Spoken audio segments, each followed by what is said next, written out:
नमस्कार दोस्तों, आज के हमारे इस वीडियो में हम आपके लिए अहोई अष्टमी व्रत की पौराणिक कथा लेकर आए हैं।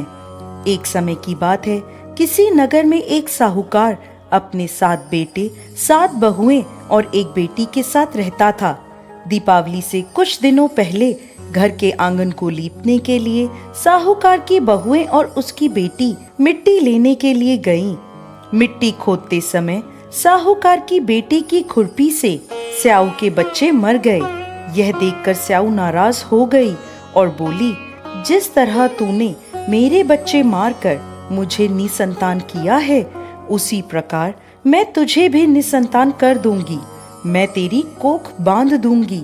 यह बात सुनते ही साहूकार की बेटी डर गई और उसने अपनी सभी भाभियों से अपने बदले कोख बंधवाने के लिए कहा, परंतु उसकी सभी भाभियों ने मना कर दिया। लेकिन सबसे छोटी भाभी ननद के बदले अपनी कोख बंधवाने को तैयार हो गई। उसके बाद से जब भी छोटी बहू के कोई संतान होती, वो 7 दिनों के बाद मर जाती थी। हर साल अहोई अष्टमी का व्रत आता। एक तरफ उसकी सभी जेठानियां व्रत करती, कथा सुनती और अपनी संतान की लंबी उम्र की कामना करती, तो दूसरी ओर छोटी बहू अपने घर में रोया करती। ऐसे ही समय बीतता गया। एक दिन एक ब्राह्मण को बुलवाया गया और इसका समाधान पता लगवाया गया। तो वह ब्राह्मण बोले कि इस श्राप से मुक्ति के लिए तुम्हें सुरई गाय की सेवा करनी होगी। सुरई गाय स्याऊ की सहेली है। उसके कहने पर यदि स्याऊ तुम्हारी कोख छोड़ दे तो तुम्हारे बच्चे जी जाएंगे। यह सुनकर छोटी बहू ने अगले ही दिन से सुरई गाय की सेवा करना शुरू कर दिया। वह प्रतिदिन सुबह तड़के उठकर उसका गोबर आदि साफ कर देती, उसे चारा डाल देती और साफ पानी भर दिया करती थी। सुरई गाय ने सोचा, ये सुबह सुबह मेरी सेवा कौन करता है, इसका पता लगाना होगा। अगले दिन सुरई गाय जल्दी उठ गई और देखती है कि साहूकार की सबसे छोटी बहू सारा काम कर रही है। यह देखकर सुरई गाय बोली, तुम किस लिए मेरी सेवा कर रही हो? तो वह बोली, माता, स्याऊ माता ने मेरी कोख बांध रखी है, जिस वजह से मेरे बच्चे नहीं जीते।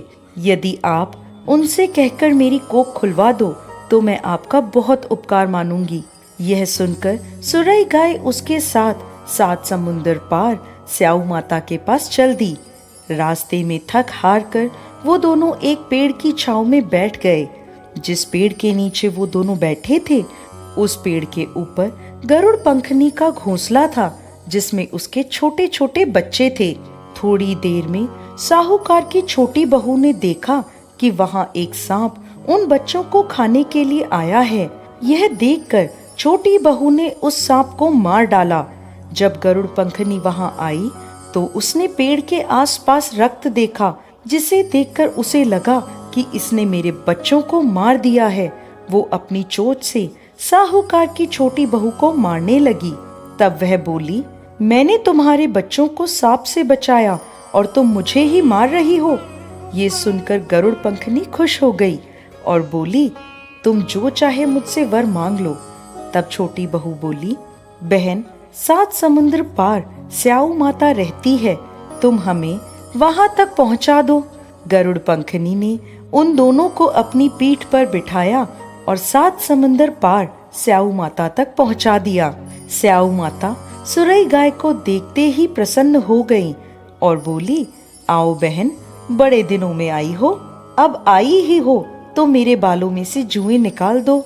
तब सुरई गाय के कहने पर साहूकार की बहू ने स्याऊ माता के सिर से सारी जुएं निकाल दी।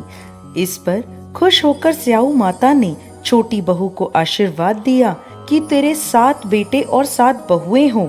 यह सुनकर छोटी बहू बोली, माता, मेरे तो एक भी संतान नहीं है। स्याऊ माता ने पूछा, ऐसा क्यों? तो वह बोली, माता, यदि आप वचन दें तो मैं इसका कारण आपको बता सकती हूँ। स्याऊ माता ने उसे वचन दे दिया। स्याऊ माता को वचनबद्ध करने के बाद छोटी बहू बोली, माता, मेरी कोख आपके पास बंधी है, उसे खोल दें। यह सुनते ही स्याऊ माता बोली, अरे मैं तो तेरी बातों में आकर धोखा खा गई, तूने तो मुझे ठग लिया। जा, मैं तेरी कोख खोलती हूँ, अब तू घर जा और घर जाकर अहोई माता का उद्यापन करना, 7 अहोई बनाकर 7 कढ़ाई देना। साहूकार की बहू घर लौटी तो देखती है कि उसके घर में उसके 7 बेटे और 7 बहुएं बैठे हैं।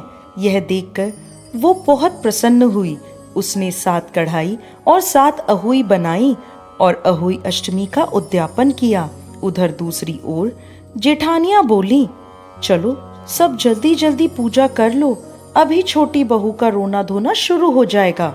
जब काफी देर तक उसकी आवाज नहीं आई तो भाभीियों ने अपने बच्चों को पता लगाने भेजा।